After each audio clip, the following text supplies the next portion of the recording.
Shalom, mon bien-aimé dans le Seigneur. Alors, je suis encore heureux de vous retrouver ici et je voudrais partager avec vous un thème sur la prière. Vous voyez, inutile de dire combien de fois les gens souffrent autour de nous. Ceux qui cherchent du travail, ceux qui cherchent leur âme sœur, ceux qui ont des enfants qui peinent à les éduquer, ces personnes qui sont malades, qui, malgré les efforts, ne voient pas la santé s'approcher. Il faut dire que la souffrance est grandissante dans notre monde. Et devant cette situation, nombreux sont ces chrétiens qui faiblissent dans la prière. D'autres vont jusqu'à avoir des personnes peu recommandables. D'autres même ne viennent plus à l'église.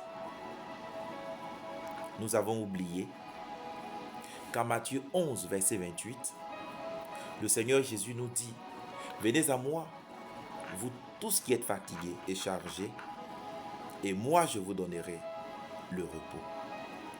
Mais le chemin pour aller à Jésus, c'est la prière. Et Paul nous dira en 1 Thessaloniciens 5, le verset 17, priez sans cesse.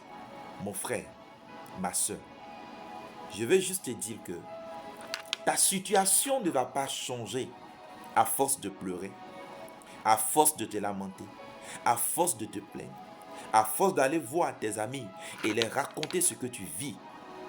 Mais ta situation va changer quand tu vas fléchir genoux et tu vas parler à Dieu.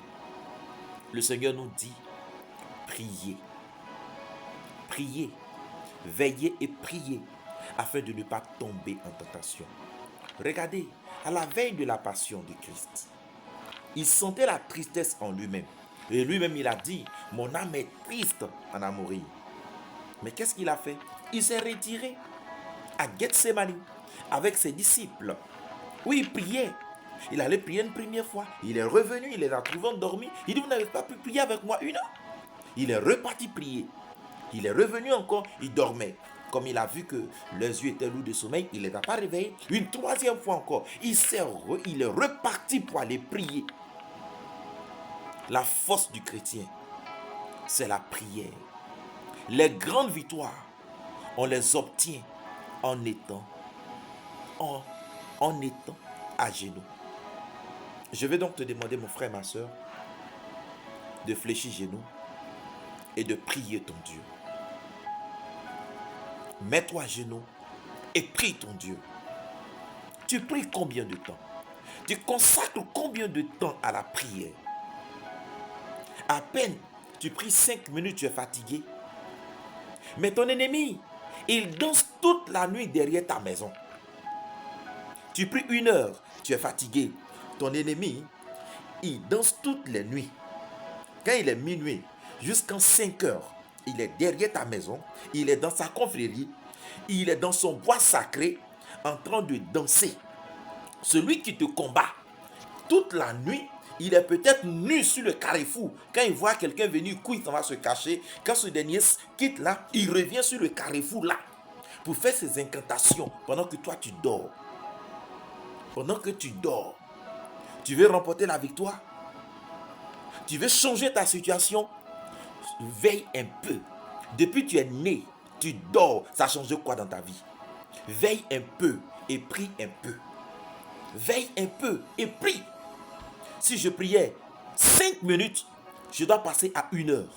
Je dois prier 2 heures. Je dois prier 3 heures. Je dois prier 4 heures. Je dois prier 5 heures. Je dois même avoir des nuits où je ne dors pas. Je prie de 21 heures jusqu'au matin. Il faut prier.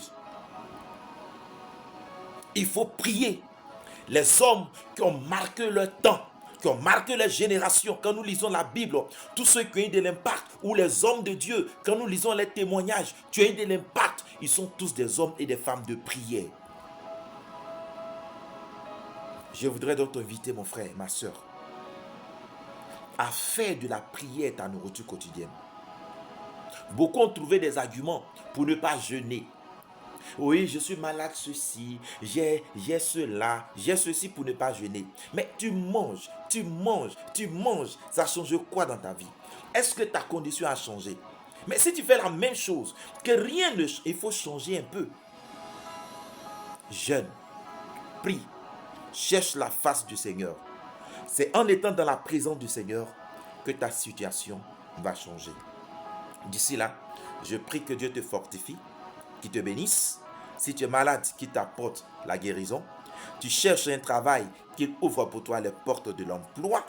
Tu cherches ton âme sœur, que le Seigneur facilite cette rencontre, que sa grâce, sa bénédiction repose toujours sur toi. Demeure béni au nom puissant de Jésus de Nazareth. Amen. Shalom et à la prochaine.